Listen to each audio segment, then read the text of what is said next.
Bonjour à tous, Bonjour à toutes. bienvenue dans cette vidéo dans laquelle nous allons vous parler d'une méthode, presque d'un outil d'analyse transactionnelle qui se nomme les états du moi. Je me présente, je suis Anne Dabo, je suis coach et thérapeute de couple et co-dirigeante du centre de formation Zen Pro. Pour ma part, je m'appelle Cécile Neville, je suis psychologue et coach et nous nous sommes formés depuis une dizaine Très longtemps. d'années à l'analyse transactionnelle qui est une approche pour analyser les transactions, c'est-à-dire les Communication? échanges de communication entre les individus, savoir comment on se positionne, dans quelle partie de notre personnalité on se connecte pour pouvoir échanger avec l'autre qui lui-même se connecte à une partie de sa personnalité. Ce sont les états du moi. Le Alors, moi, moi, MOI. Et donc les états, il y a 3 états du moi sur lesquels on peut se positionner à chaque transaction différente. évidemment, l'analyse transactionnelle, c'est bien plus que ça, mais là, Oui, aujourd'hui, on va se c'est un concentrer des outils, là-dessus. voilà, exactement. Parce que c'est vrai que je me souviens que c'était très, Oui, très... oui, oui, c'est un tout petit bout, mais qui est hyper sympa à intégrer dans vos séances d'accompagnement, de coaching, thérapie ou autre. Ça aide à accompagner les personnes à prendre conscience de de leur leur posture, de leur comportement. comportement dans les échanges avec les autres et à prendre conscience de la posture et du comportement de l'autre dans ces échanges et surtout de trouver comment changer les choses assez facilement finalement pour pouvoir retrouver une communication plus fluide, plus efficace, plus agréable pour tout le monde. Donc, quels sont les 3 états du moi possibles? Alors, le premier état du moi possible, c'est l'état du moi parent. Exactement. C'est-à-dire que je vais prendre la posture un peu du parent. Mmh. Et dans cet état du parent, on va retrouver deux déclinaisons. Mmh. L'état de parent plutôt nourricier, Nourricier, celui qui va vraiment maternelle. être maternel, qui va protéger. Et puis, on va avoir le parent un peu plus autoritaire Mmh. et qui porte même, Critique, oui, parents critique, hein, critiques, qui parents porte autoritaires selon ces deux les termes, vous pouvez les traductions. retrouver en Ouais. fait Mmh. autour de cet état du moi, donc l'état du moi parent. Et donc dans cette partie-là de l'état du moi, on est connecté à tout ce qu'on a intégré durant notre enfance dans C'est nos plus des modèles règles. parentaux, des règles, de structures, de cadres, de valeurs, de choses à respecter, de lois, de limites, etc. Voilà, tout ce qu'il faut garder en cadre dans notre vie. Et donc quand on se positionne en mode parent, donc ce qui peut être aussi très maternel, prématernant, protecteur ou très autoritaire, il peut y avoir encore une fois un juste milieu sur une échelle, on peut être un peu des deux. Mais c'est une façon de parler et encore une fois, il n'y a pas un meilleur état parent, ni un meilleur état tout court entre les 3 états. C'est juste intéressant de savoir, est-ce que la communication se passe bien? Et sinon, est-ce qu'il n'y aurait pas intérêt à changer d'état selon, la La discussion, cohérence la entre cohérence. les 2 en fait aussi? Selon la posture de l'un Ouais. et de l'autre, des fois ça passe pas. Il faut changer d'état pour que ça passe. Ça Donc permet ça, de c'est un comprendre des aussi états. pourquoi ça ne passe pas. Exactement. Donc un des états, l'état parent, nourricier ou autoritaire. Le Ensuite, deuxième état, état adulte, où là, yes, on va vraiment être dans les plus faits. neutre. On va être beaucoup plus neutre. On va être Mmh. ni régi par les règles, ni régi par les émotions. Donc, du Mmh. coup, on est vraiment dans un état de neutralité, Mmh. donc d'adulte. Donc on se connecte finalement à la description des faits, à ce qui est actuellement dans l'instant présent. On est plus dans la pleine présence justement, on est connecté à ce qui se joue, à ce que l'on voit, à ce que l'on entend, aux 5 sens, à ce que l'on pense à l'instant présent et on va parler avec une maturité, posée, calme, voilà, sans être, bouleversé par notre passé, quel que soit le passé en tant que parent ou enfant, peu importe, on va être, voilà, ici, maintenant, mûr, présent et là, la discussion est souvent très efficace quand on en a besoin. C'est souvent l'état vers lequel on tend à rejoindre, Si jamais on se laisse si jamais bouleverser. voilà, on s'écarte un peu trop du côté parent ou enfant qui s'égare un peu dans l'échange. Ensuite, le troisième état possible. Eh bien, c'est l'état du moi enfant, où là, on va avoir trois déclinaisons. On va avoir l'enfant plutôt soumis, Oui, donc adapté, voilà, soumis, adapté. voire victime, hein. Et oui, ça se rapproche de la Ouais. victimisation. Mmh. Et on va avoir aussi l'enfant rebelle, Mmh l'état du mh. moi enfant rebelle, où là, bah, par contre, Il va voilà, se comme son nom rebeller, l'indique, être plutôt contre, adolescent réaction, voilà, peut-être ouais, même. c'est ça. Et Et puis puis l'état du moi enfant libre. libre, Là, c'est voilà, spontané, spontanéité. créatif, Donc là, vraiment, dans l'état du moi enfant, on va vraiment se connecter à nos émotions, à nos sentiments, et notre comportement va vraiment être régi par rapport à ça. comme un enfant en fait. On peut Mm. avoir et puis on peut avoir des réactions vraiment très proches de celles d'un enfant. Donc en étant libre, c'est spontané, on va pas réfléchir, on va faire ce Mm. qu'on a envie de faire. En étant rebelle, on va râler, on va remettre en question sans réfléchir donc aux conséquences.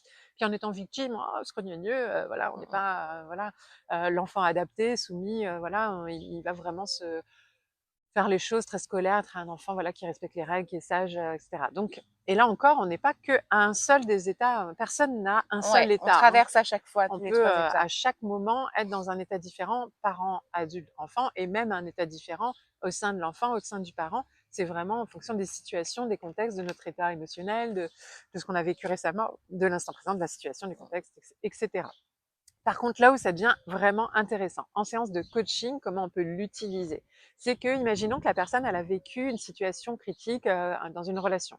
Elle vient de se disputer. On peut garder tes exemples de Ouais, couple, par moi exemple. j'utilise Je pense que souvent dans c'est les thérapies de en couple parce que thérapie de c'est couple, très c'est très très parlant. utile et ça éclaire l'un comme l'autre en plus. C'est ça qui est Ouais, hyper intéressant, c'est qu'on peut l'utiliser individuellement avec une personne et on peut l'utiliser aussi pendant la séance en ayant les deux en face de nous. Donc ça, c'est vraiment super. Et ça se représente schématiquement par des ronds. Et ça aussi, je trouve que c'est ouais, un côté c'est ludique et schématique. facile. On fait un rond en haut par an, un rond adulte et un rond enfant.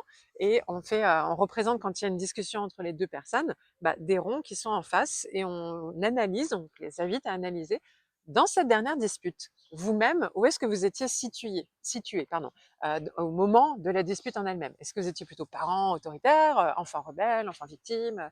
Voilà, la personne va se situer elle-même. Et puis on lui demande, alors selon vous, l'autre personne, où est-ce qu'elle était située? Et donc on va faire un trait entre, par exemple, ce qui arrive souvent, les transactions qui arrivent souvent, c'est Par enfant. parents Autoritaire autoritaires et avec enfant enfants rebelle. rebelles ou victimes, Ouais, d'ailleurs, ça peut être l'un ou l'autre. ouais. Ça peut être aussi enfant libre, spontané, et du coup, parent maternel, mais qui est débordé parce qu'elle ne sait pas comment gérer son enfant qui prend beaucoup de liberté, mais elle l'aime tellement protéger, elle est débordée, donc voilà. Enfin, il peut y avoir plusieurs choses. Ou un adulte qui ne sait pas faire face à un parent trop autoritaire ou à un enfant trop rebelle. Enfin, Mm. il peut y avoir vraiment... ou deux enfants rebelles, et là, ça devient la catastrophe, ou deux parents autoritaires qui ne se supportent pas dans leurs valeurs opposées.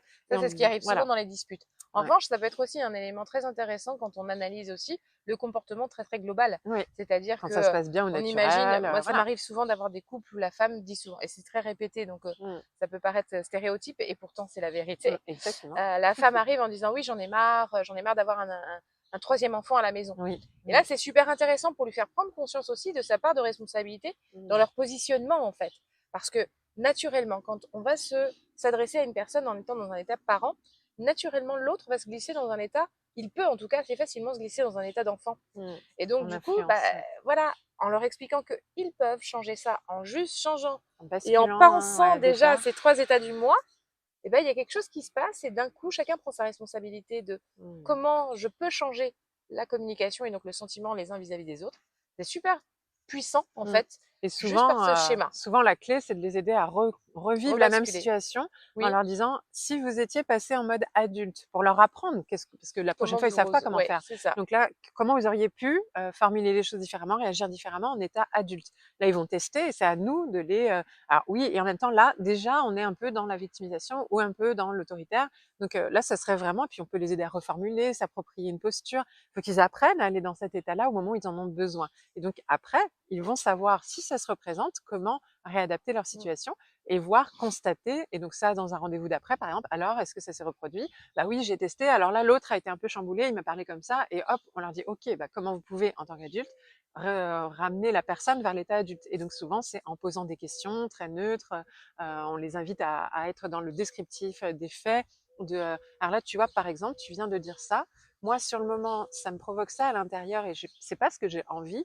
Donc, je préférerais qu'on trouve une solution ensemble. Est-ce que tu aurais une solution à me proposer? Et là, on est d'adulte à adulte, même si on parle d'émotion, on ne vit pas l'émotion. C'est ça la différence, C'est c'est un que descriptif d'émotion on peut décrire une émotion parce qu'elle est là, elle est vraie, mais c'est de ne pas être débordé par ou l'émotion. contrôlé par l'émotion comme un enfant. Donc, et vous voyez, qu'en faisant comme ça, on peut les aider vraiment à retrouver une communication beaucoup plus simple et fluide.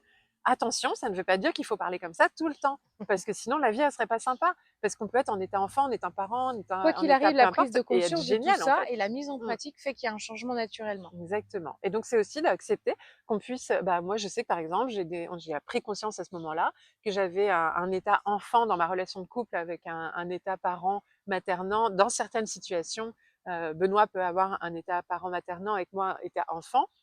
Et que dans d'autres, mais dans tel contexte, par exemple, que dans d'autres contextes, c'est moi qui vais plutôt avoir un état autoritaire et lui un état adapté, enfant adapté pour voilà, trier, ranger la maison, le ménage et tout ça.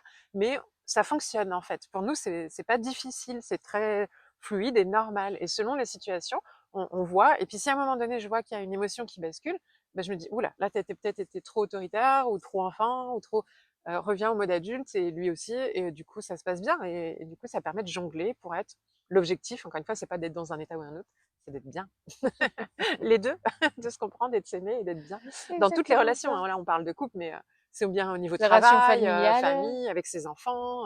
on peut l'expliquer ce schéma-là à nos familles, à Parce nos que les proches, enfants aussi ils ont des comprennent, hein. modes des 3 états du mois. Oui, un enfant peut avoir un état du mois par an, ordonner à Même ses frères et autoritaire. sœurs de ranger les affaires ou dire à maman non arrête de faire ça. Et donc voilà, donc tout ça, ça peut être transmis aussi entre les personnes. Voilà pour cet outil, on espère que ça vous aura parlé, inspiré, peut-être expérimenter vous dans vos accompagnements ou dans votre vie et venez nous faire part de vos retours d'expérience, on aime bien ça, sous la vidéo en commentaire, ce serait super. N'hésitez pas à liker ou à nous suivre et à vous abonner à la chaîne. Yes, et puis même peut-être venez en parler au sein du réseau des coachs inspirants épanouis, hein, sur le groupe Facebook du réseau Zen Pro, où on aime bien échanger sur toutes ces pratiques, outils, et donc on en apprend encore d'autres parce que d'autres utilisent d'autres outils, et c'est aussi pour ça. Donc là, nous, on vous partage ici, mais en fait, il y en a plein d'autres qui partagent des outils aussi, et on vous invite vous aussi à venir partager vos outils à d'autres. C'est en donnant qu'on reçoit, donc c'est la collaboration Zen Pro. On aime bien cet état d'esprit-là. À très bientôt. À bientôt. Et Zen Pro, c'est bien plus que ça. C'est aussi un centre de formation sur lequel vous allez pouvoir retrouver une formation pour devenir coach et encore d'autres des tas de formations pour découvrir des outils d'accompagnement.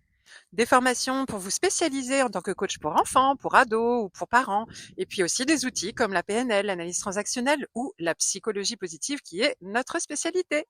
Mais déjà, nous sommes heureuses de pouvoir vous offrir un échantillon, une formation spécialement conçue pour vous, 3 outils d'intelligence émotionnelle à utiliser dans le cadre de vos accompagnements individuels ou de groupe que vous allez avoir offerts et à tester rien que pour vous.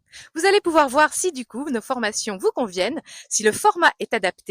Vous pouvez aussi venir renforcer votre réseau de professionnels au sein du groupe Facebook du réseau des coachs inspirants et épanouis. On vous dit à très bientôt. À bientôt.